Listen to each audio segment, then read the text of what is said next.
¿Julieta? Tía. No me lo puedo creer. ¿Julieta? ¡Madre mía! ¡Qué sorpresa!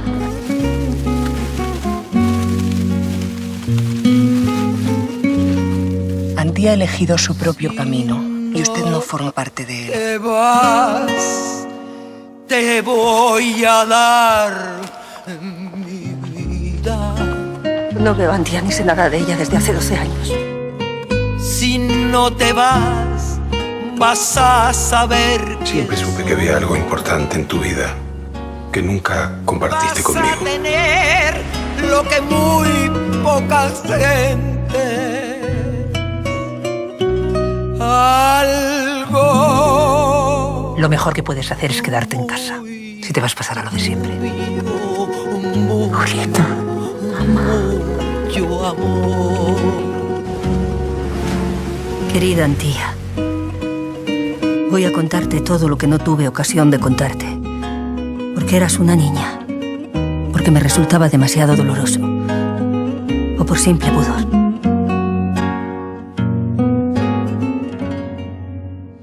Et bien voilà. Alors vous avez vu là, cette bande-annonce, elle fonctionne assez bien d'ailleurs, plus que le film. On va voir ça dans quelques instants.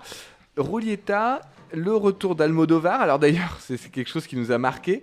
D'ailleurs, donc ça s'écrit Julieta, sans majuscule. Ça, c'est déjà quelque chose. Mais surtout, maintenant, Almodovar ne met même plus son prénom. C'est un film d'Almodovar. Voilà. Point final. Il s'embête plus. Dans le film, pas dans la bande-annonce, bien sûr, non, dans le film, que ce soit dans le générique du début ou dans le générique de fin, c'est juste un film d'Almodovar. Ça, je trouve ça exceptionnel. Voilà, le mec maintenant. C'est voilà, une marque en fait. Oui, c'est Copyright ça. Almodovar. C'est vraiment ça.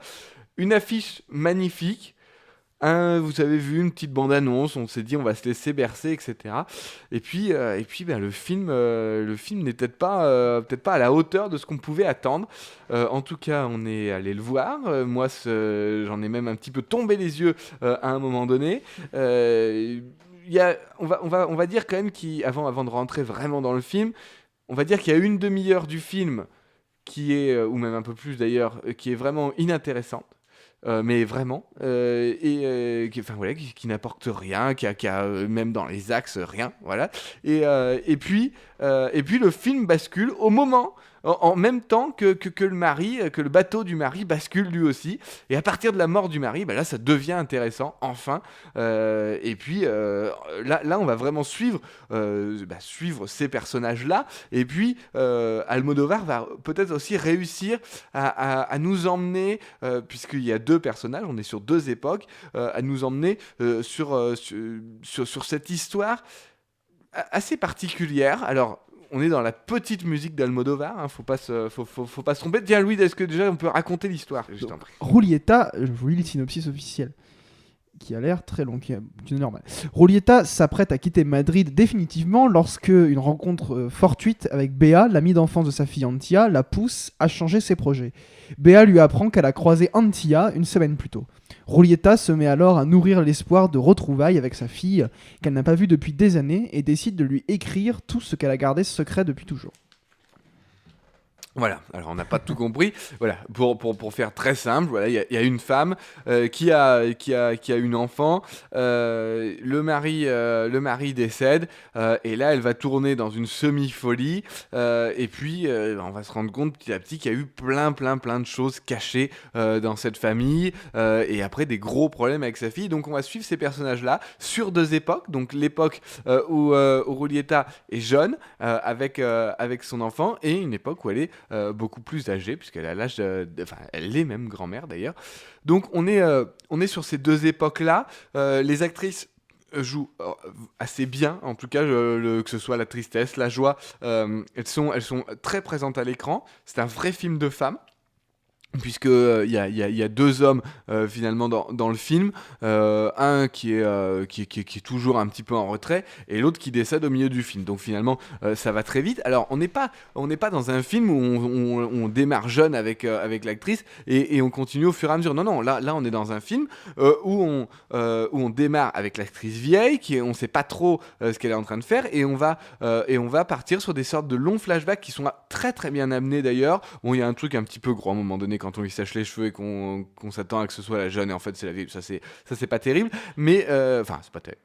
C'est quelque chose qui est très très prévu. Oui, en plus de ça, oui. Alors, C'est la scène qui est reprise sur la donc fiche. là pour le coup qui est très prévu.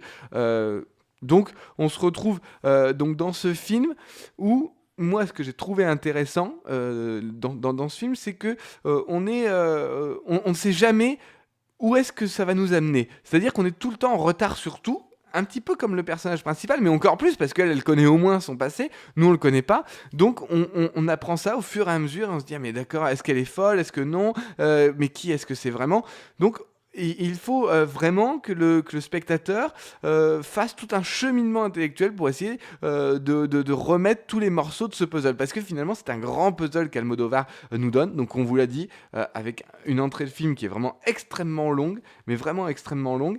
Et puis après, donc, ça va se développer. Alors, il y a des choses assez grosses, par exemple, comme toutes ces petites statues à connotation sexuelle. Qui ont pas forcément d'intérêt là dans le film, si ce n'est de choquer, comme si on pouvait choquer le bourgeois des années 50. Enfin voilà, c'est moi ça, j'ai pas trouvé ça vraiment terrible. Bon voilà, quel est vraiment pour moi le bon point de ce film-là? S'il y a un bon point à retenir, donc c'est évidemment la deuxième partie, mais c'est surtout que Almodovar est peut-être l'un des seuls réalisateurs à savoir mettre le soleil dans ses films. Ça fait du bien. Actuellement, avec le temps qu'on a en ce moment, c'est que ce film-là, même quand les gens pleurent, il y a une lumière qui est absolument magnifique. C'est toujours très très beau. L'image est très belle. Les couleurs, le rouge Almodovar. Hein, aujourd'hui, on pourrait appeler ça le rouge Almodovar parce qu'il est partout. Hein, il est dans cette première robe. Après, il est dans les voitures. Il est tout le temps. Il est partout. Comme si ce point rouge était à chaque fois le point qu'il fallait suivre. Comme si Almodovar, dans toutes ces couleurs qu'il nous met, hein, vous pouvez ne serait-ce que déjà regarder l'affiche, voilà, il y a de la couleur partout, et notamment ce rouge, comme s'il nous disait, attention, voilà, le point qu'il va falloir suivre à travers tout ce que je vous donne là, c'est ce point rouge, donc quand même, en fait, on suit ce point rouge tout du long, donc ça, on est vraiment dans du Almodovar. Après, on n'est pas dans une révolution de film, ce qui a été peut-être, moi, mon tort, hein, c'est de voir Rullieta le lendemain d'avoir vu Elle de Verhoeven, où on est sur deux portraits de femmes là aussi, sauf qu'il y en a un qui n'a pas du tout de couleur. Voilà, le Verhoeven, on est sur quelque chose d'hyper terne, et donc par rapport effectivement, on préférerait la couleur d'Almodovar, sauf que dans le fond du film, eh bien en fait on sort de ce film et on se dit bon bah voilà, hein, on a vu ça, bon bah c'est très bien. Alors peut-être que nous on n'est pas une femme de 60 ans et donc on a peut-être plus de mal à envisager la perte d'une fille, etc., de devenir veuve à 30 ans et tout. Peut-être qu'on est éloigné de ça, mais aujourd'hui, et c'est bien le problème de ce film-là, c'est qu'un film doit être compréhensible et s'amener à tout le monde. Quand je regarde le Elle de Verhoeven, je suis pas une femme de la cinquantaine qui se fait violer par son voisin, et pourtant je suis emmené complètement et je suis brutalisé en même temps que l'héroïne est brutalisée. Les coups de poing et le viol, je me le prends aussi dans la tronche, alors que pourtant je suis très très loin de ce personnage, comme je suis loin de ce personnage de Rullieta. Donc c'est là-dessus que je trouve le film rate son coche plus ou moins. En fait, non, c'est juste qu'Almodovar, eh bien, quand il y a 30 ans, eh bien, il s'adressait à des jeunes de 30 ans et révolutionnait son cinéma.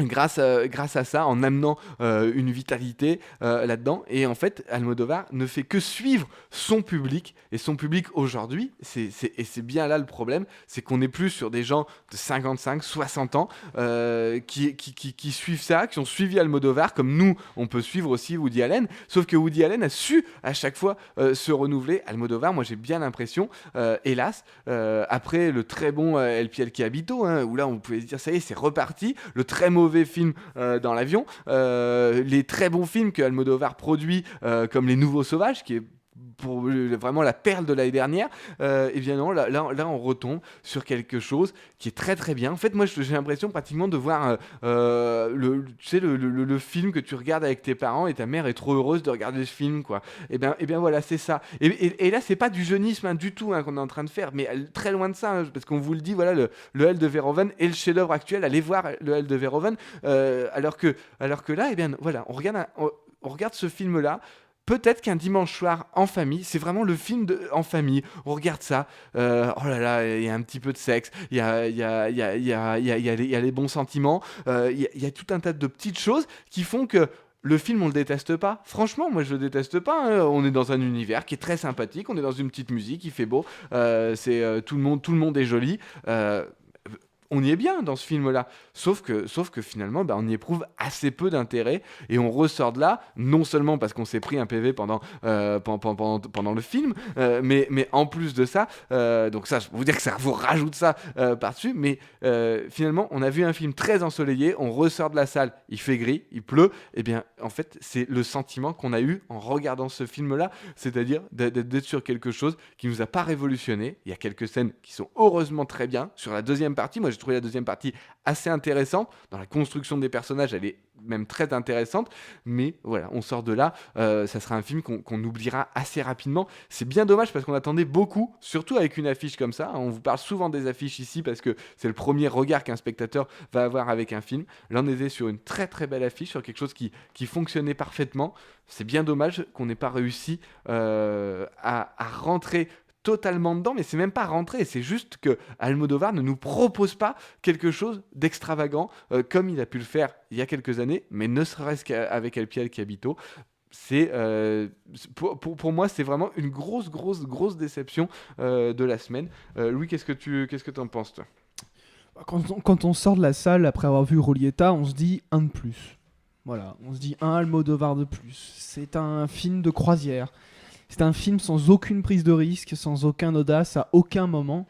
Parce qu'on ne demande pas à un cinéaste de se renouveler à chaque film. C'est pas ça qu'on lui demande. On lui demande juste d'essayer de proposer des variations, d'essayer de proposer une nouvelle vision à chaque fois sur des thématiques qui lui sont propres. Et là, j'ai l'impression que après des essais plus ou moins fructueux, bon, tu parlais de la Piel que Habito, tu parlais aussi de cette catastrophe industrielle qui était Les Amants Passagers, mais qui essayait quelque chose. Alors, Les Amants Passagers, bien moins bon que Rolieta. Mais il essayait quelque chose. Ça, mais exactement. Comme tu le dis exactement, Rolieta, c'est un film attendu du début à la fin, qui donne au public d'Almodovar, et pas aux autres, exactement ce qu'il attend. Et puis, de toute façon, pour passer à la confession, je dois vous dire que moi, je pars mal avec Almodovar parce que c'est un cinéma d'émotion, avant tout. C'est un cinéma qui repose sur l'empathie. Moi, c'est quelque chose avec lequel j'ai beaucoup de mal, l'empathie avec les personnages au cinéma. J'ai du mal à ressentir quelque chose pour les personnages au cinéma, de manière globale. Et ça repose beaucoup là-dessus, le cinéma d'Almodovar. C'est un cinéma de sentiments, comme je vous le disais. Et c'est quelque chose qui ne me touche pas. C'est-à-dire que le cinéma d'Almodovar ne me touche pas. Ses couleurs, ses paysages, ses personnages, ce que les films disent, c'est pas des choses qui m'intéressent personnellement. Je comprends tout à fait.